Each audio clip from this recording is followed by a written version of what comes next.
मी अनेकदा सांगतो, मी कॅबिनेटला पण सांगतो, परंतु काय काय म्हणतात ते तसलं काही काढू नका, उगीच कुणाला दुखवायला नको, इलेक्शन जवळ आले. अरे कुठलं त्या आमचं सगळं त्या इलेक्शनवरच जाऊन पडतंय. बघा स्वतःला शाणा समजायला लागलाय, आता मोठा नेता झालाय, आता अध्यक्ष झालाय पक्षाचा. आमच्या लहानपणी त्याच्यामध्ये शाळेमध्ये जाताना कोण कुठल्या जातीचा धर्माचा काही माहिती नसायचं. सगळे बाकड्यावर बसायचे, सगळ्यांचे कपडे सारखे असायचे, सगळे पुस्तकं वह्या घेऊन यायचे. त्याच्यानंतरच्या काळामध्ये काय व्हायला लागलं, मागासवर्गीय मुलांचं हॉस्टेल, मागासवर्गीय मुलींचं हॉस्टेल, आदिवासी मुलांचं हॉस्टेल, आदिवासी मुलींचं हॉस्टेल, ओबीसींचं हॉस्टेल, अल्पसंख्याकांचं हॉस्टेल, हे नाही ह्या घटकांच्या करताच हॉस्टेल निर्माण व्हायला लागली. भटक्यांच्या मुलांच्या मुलींच्या करता हॉस्टेल. माझं मत आहे की ठीक आहे, जो वर्ग त्यांना मदत केली पाहिजे, परंतु त्या हॉस्टेलमध्ये इतर देखील वर्गाची मुलं ठेवा ना, संख्येने कमी ठेवा, पण त्याच समाजाची मुलं ती त्या हॉस्टेलमध्ये राहून मग ते त्यांचाच विचार त्या ठिकाणी करतात.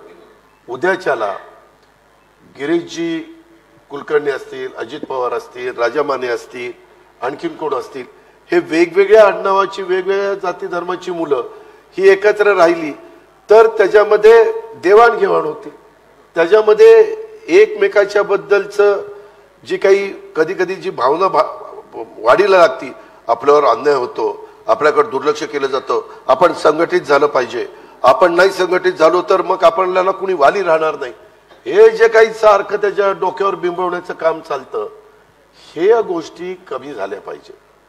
ह्याच्यात हॉस्टेलमध्ये जसं तुम्ही इंग्लिश मीडियम स्कूलमध्ये असेल, सीबीएसई मध्ये असेल, तर तिथं हॉस्टेलमध्ये कोण कोण असतं, इंडियन, कोण असतं आफ्रिकन, कोण असतं अमेरिकन, कोण असतं म्हणजे वेगवेगळ्या देशातली मुलं मुली असतात.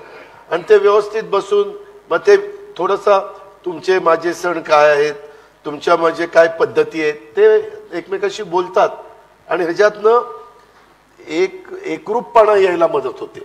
मी अनेकदा सांगतो, मी कॅबिनेटला पण सांगतो, परंतु काय काय म्हणतात ते तसलं काही काढू नका, उगीच कुणाला दुखवायला नको, इलेक्शन जवळ आलीत, कुठल्या समाजाला दुखवायला नको. अरे कुठलं त्या आमचं सगळं त्या इलेक्शनवरच जाऊन पडतंय.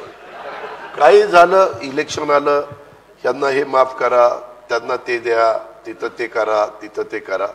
अरे इलेक्शन तर 5 वर्षांनी येणार, परंतु आपण मेसेज काय देतो समाजामध्ये, ज्यावेळेस आपण मेसेज द्यायचा प्रयत्न करतो त्यावेळेस थोडंसं प्रगल्भपणा, थोडंसं संकुचित वृत्ती डोक्यात काढा ना. त्याच्यात आम्ही पण काढायला तयार आहे, परंतु त्याच्यात बघा स्वतःला शाणा समजायला लागलाय, आता मोठा नेता झालाय, आता अध्यक्ष झालाय पक्षाचा.